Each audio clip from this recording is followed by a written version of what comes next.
감사합니다. 자, 현재 우리 상황, 지수도 지수고요. 또 특히 우리 시장을 주도하는 주도 업종들의 하락이 좀 크게 이루어지고 있습니다. 키워드로 시장 한번 풀어보고요. 차근차근 이슈 진단해 보겠습니다.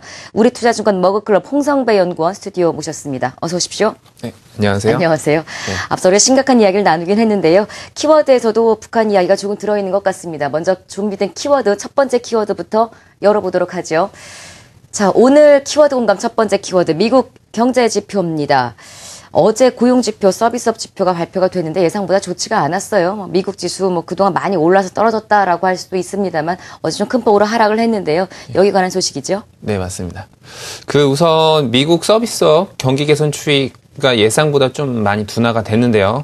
살펴보시면 ISM 서비스업 지수가 54.5로 하락을 했습니다. 지난달에 이제 56이었으니까 이제 좀 많이 하락을 한 부분이죠. 이제 시장 예상치가 55.5임을 봤을 때 54.4라고 했으면 좀 예상치보다 좀 둔화가 된 부분입니다. 이제 미국 경제의 90%를 서비스업이 차지하고 있기 때문에 이제 서비스업 경기를 가늠하게 하는 그 ISM 서비스업 지수는 이제 소매 업체들에 대한 어떤 그런 설문조사를 바탕으로 이루어집니다. 네. 그래서 지수가 50을 기준으로 해서요. 50보다 이상이면 확장 국면으로 보는 겁니다. 근데 중요한 지표입니다.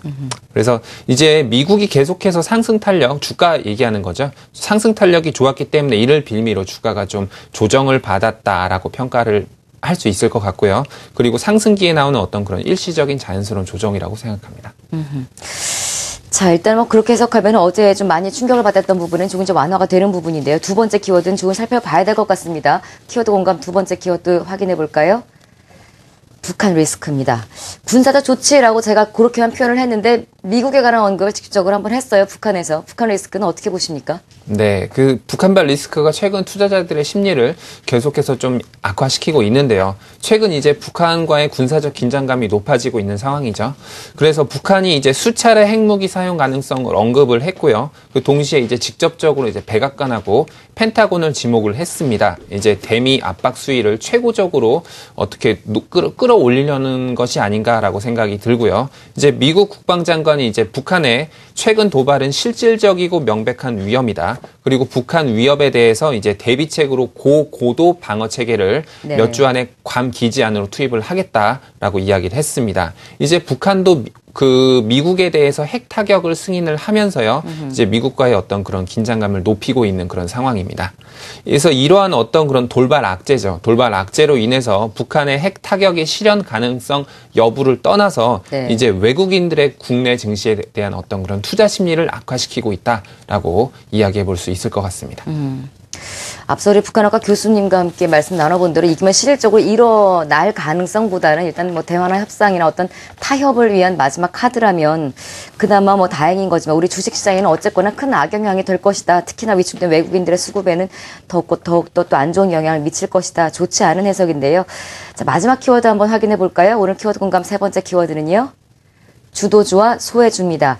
시장의 좀 변동성도 커지고 코스피와 코스닥 시장의 방향도 나뉘고 있는 상황에서 주도주와 소외주 잘못 건드리면 큰 손실을 볼 수 있는 시장이에요. 반대의 경우도 있겠습니다만 어떤 네. 전략 필요하다고 보십니까? 네, 맞습니다.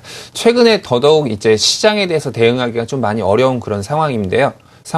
어떤 그런 변동성이 높은 상황이죠. 돌발 악재로 인해서. 네. 그래서 지수를 보면서 어떤 그런 추세를 파악하면서 하는 그런 어떤 추세 매매 전략보다는 어떤 그런 꾸준하게 이익이 발생하는 그런 업종, 그리고 성장이 지속되는 업종들로 관심을 좀 압축시키는 전략이 유효해 보일 듯 싶다라고 이야기 드리고 싶습니다. 네, 어떤 것들 좋게 보시나요? 네, 맞습니다. 시장은 관심주들 그리고 관심 못 받는 것들이 계속해서 갈리고 있죠. 그래서 그 관심을 이런 업종들에 대해서 관심을 가져보자라고 이야기 드리고 싶은데요. 이익 모멘텀이 살아있는 어떤 그런 갤럭시 S4 관련주들 네. 최근에 보시면 다만 이제 갤럭시 케이스 쪽은 투자 심리 악화로 인해서 조금 제외를 하고요. 아하. 그 외에도 이제 카메라 렌즈, 카메라 모듈, 그리고 블루 필터, 그리고 오토포커싱, 그리고 FPCB 소재 정도 관심을 가졌으면 좋을 것 같습니다. 또 그리고 이제 태블릿 PC 관련주들 중에서는요, FPCB 소재 쪽이나 아니면 프리즘 시트 쪽이 좀 좋을 것 같고요. 그리고 OLED 관련주들도 좀 좋을 것 같습니다. 특히 OLED 쪽 장비나 소재 쪽 관심 갖고 좀 지켜보시면 좋을 것 같습니다. 그리고 좀 여행주 대표되는 종목으로는 뭐 하나투어 같은 것들이 있을 것 같고요. 그리고 이익 전망이 좋은 홈쇼핑주들, 그리고 롯데쇼핑이나 현대백화점 같은 소비 관련주들, 그리고 제일모직이나 한섬 같은 의류주들, 그리고 에이블 CNC나 코스맥스 같은 화장품주들 관심 갖고 지켜보시면 좋을 것 같습니다. 그리고 마지막으로 이 밖에도 예. 그 너무나 유명한 어떤 그런 제약바이오, 그리고 최근에 다시 기관들로부터 관심이 집중되고 있는 모바일 게임 업종들도 관심을 계속 받을 것으로 보입니다. 네, 주도주와 소외주들이 좀 시장에 함께 이렇게 공존하고 있는 상황에서 투자하면 좋을 만한 종목들, 업종들 세밀하게 한번 살펴봤습니다.